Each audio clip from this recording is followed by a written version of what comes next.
हमारे वृंदावन के एक दिव्य महापुरुष थे, परम पूज्य श्री रामानुज प्रपन्नाचार्य गुरुजी, सेवा कुंज वाले गुरुजी। भागवत जी जीवन भर पढ़ाई उन्होंने, आपने भी पढ़ा उनसे, हैं?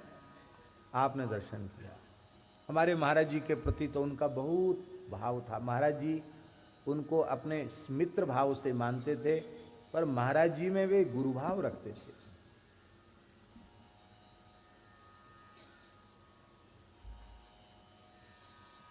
स्थल का नाम नहीं लेंगे, स्थल का नाम लेने से थोड़ा अच्छा नहीं लगेगा। वो घटना के साक्षी हमें पूज्य श्री रामानुज प्रपन्नाचार्य गुरुजी और हमारे पूज्य गुरुदेव भक्तमाली जी और कोई 5-7 साधु और थे। एक विशिष्ट तीर्थ में, विशिष्ट स्थान में गए तो अपनी मर्यादा और परंपरा के अनुसार वहाँ के जो स्वामी जी थे उन्होंने भीतरिया मान करके गुरुजी को तो भीतर बुला लिया और हम लोग सब बाहरिया, जानते ना भीतरिया बाहरिया। तो बाहर एक फट्टी बिछी थी, वहाँ आप लोग इधर बैठ के प्रसाद पाइए, गुरुजी को हाथ पकड़ के भीतर ले गए। अब गुरुजी भीतर चले गए, कारण कि उन महापुरुष ने गुरुजी से पढ़ा था, गुरुजी के विद्यार्थी थे, बाद में मठाधीश बने। गुरुजी के लिए विशिष्ट आसन वहां लगा के रखा था। अच्छा, गुरुजी गुरुजी का हाथ पकड़ के चल रहे थे तो आगे तक पहुंच गए। गुरुजी ने देखा नहीं कि महाराज जी साथ हैं कि नहीं, हम लोग हैं कि नहीं। वहां पहुंचकर उन्होंने कहा कि महाराज जी कहाँ, भक्तमाली जी महाराज कहाँ हैं? तो उन्होंने कहा कि वो सब वहाँ बाहर बैठ करके सबको, आंगन में दूसरा आंगन है, उसमें बैठकर सबको प्रसाद पानी की व्यवस्था है, सब साधुओं के लिए वही व्यवस्था है। तो वहाँ यहाँ क्यों नहीं? बोले गुरुजी आप तो सब जानते ही हैं, थोड़ा बाहरिया भीतरिया वाली बात है। इतना सुनते ही गुरुजी तो बहुत सरल थे, लेकिन उस दिन नृसिंहावतार उनमें प्रकट हो गया, महाराज लाल हो गए। बैठे ही नहीं, वहां से आकर जहां महाराज जी थे वहां चले आए। पत्तल परोस गई थी, गुरु जी के लिए तो थाल लगा तैयार था। गुरु जी हम तो एक अन्न का कण भी यहां ग्रहण नहीं करेंगे।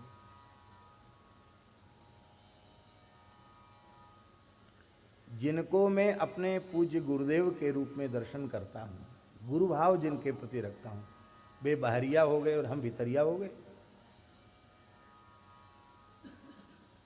महाराज जी ने कहा नहीं, जो प्रसाद आप पा रहे हैं वही प्रसाद हम पा रहे, उसमें बाहर भीतर का क्या भेद, आप वहीं पाएं। जैसी व्यवस्था व्यवस्थापक ने की है उसका आदर करना चाहिए, और प्रसाद छोड़कर जाने से प्रसाद का तिरस्कार होगा। तो गुरु जी बोले जब आप कह रहे हैं कि प्रसाद पाके ही जाना है, आपकी आज्ञा है, तो महाराज जी के बगल में बैठ गए, तो यहाँ मेरी पत्तल लाओ। वहीं पत्तल ला करके गुरु जी ने प्रसाद दिया।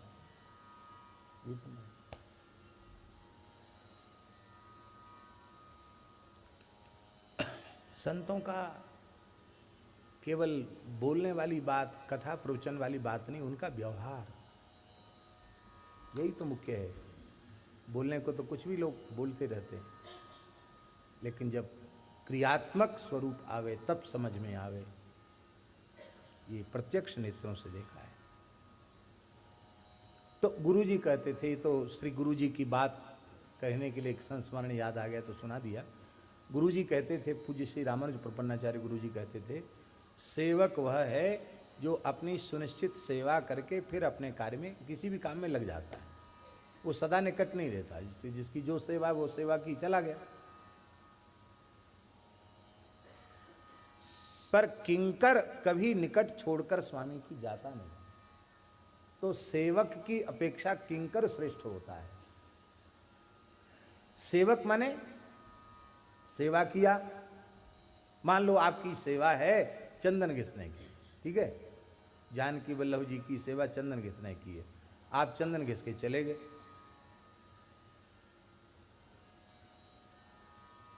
और मान लो जानकी वल्लभ जी के बगल में राम वल्लभ जी बैठे हैं, उनकी सेवा केवल चंदन घिसने की नहीं है, उनको तो कब किस वस्तु की आवश्यकता पड़ जाए, कब स्वामी क्या आज्ञा दे दें, तो उनका फिर काम ये नहीं है कि चंदन घिस के आप चले जाओ, फिर काम क्या हो जाएगा, फिर वहीं उपस्थित रहना पड़ेगा।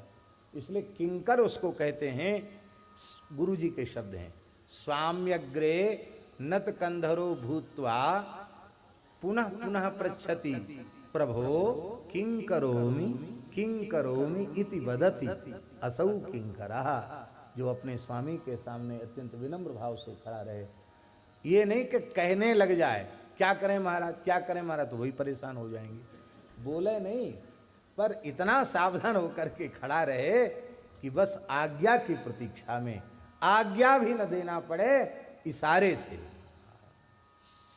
हम आपको सत्य कहते हैं कि यदि आप अपने अंतःकरण को अपने सेव्य के साथ मिला देंगे तो आपके सेव्य को किसी बात को कहना नहीं पड़ेगा।